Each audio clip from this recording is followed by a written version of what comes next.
cikakken sunan Muhammad El-Kabir, shugaban jagoran kungiya Movement Wangare. Wangare da zabarmanci ne, fasaranta a Hausa shine mayaka. gashi yanzu kun zo wato kun gudanar da wannan taro, kun yi maganganu har da kan abin da ya shafi yakin Falastinawa da kuma Isra'ilawa.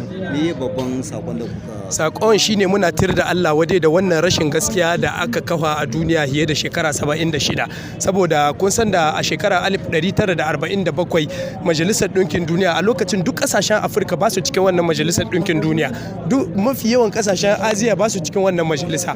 Kenan Majalisar Ɗinkin Turai ne suka zo suka je suka kori Falastinawa daga ƙasarsu, suka kawo me ake cewa Isra'ila na duniya, Yahuda na duniya suka zo suka sheda suna. Wannan bai ishe su ba, kuma Yahudawan sai suka fara ɗaukar makamai suna zuwa suna fatattaka Falastinawa, suna kashe Falastinawa. Muna gani kadiba rikicin da ya barke shekaran jiya, yara fiye da 11,000 yaushe cikin yaƙi ake zuwa a fatattake likita, ake zuwa a fatattake makarantu, ake zuwa a fatattake gidajen da ake sai da magunguna.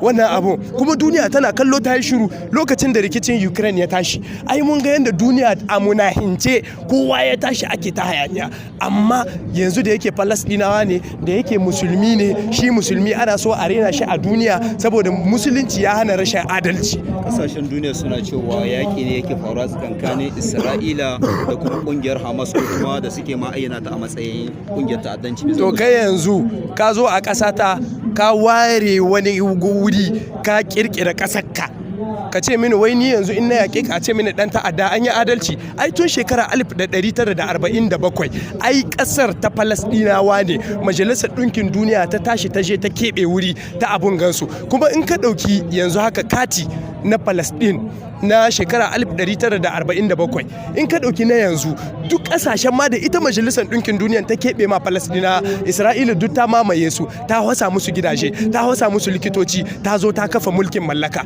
An yi adalci nan wurin? To mutum yana kokuwa domin ya kwace ƙasar shi, shine za a ce ya yi rashin gaskiya? Wani ƙwarin gwiwa gare ku da yake nuna muku cewa haka ku za ta cimma ruwa, ko kuma wanda kuke kuna kan daidai za ku isar da shi har ya kai inda ake so?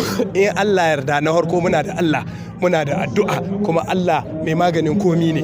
Na biyu, Isra'ila za mu mata yaƙi ta ga hanyar tattalin arziki, saboda yanzu duk abubuwan da Isra'ila ke sarrafawa tana saidawa. Muna gayyata musulmi na duniya na daga yau ka su ƙara sayan abubuwan da Isra'ila ke sarrafawa, saboda in ka sayi abun Isra'ila kamar ka taimaka ma Isra'ila ta hanyar tattalin arziki ne, ta zo ta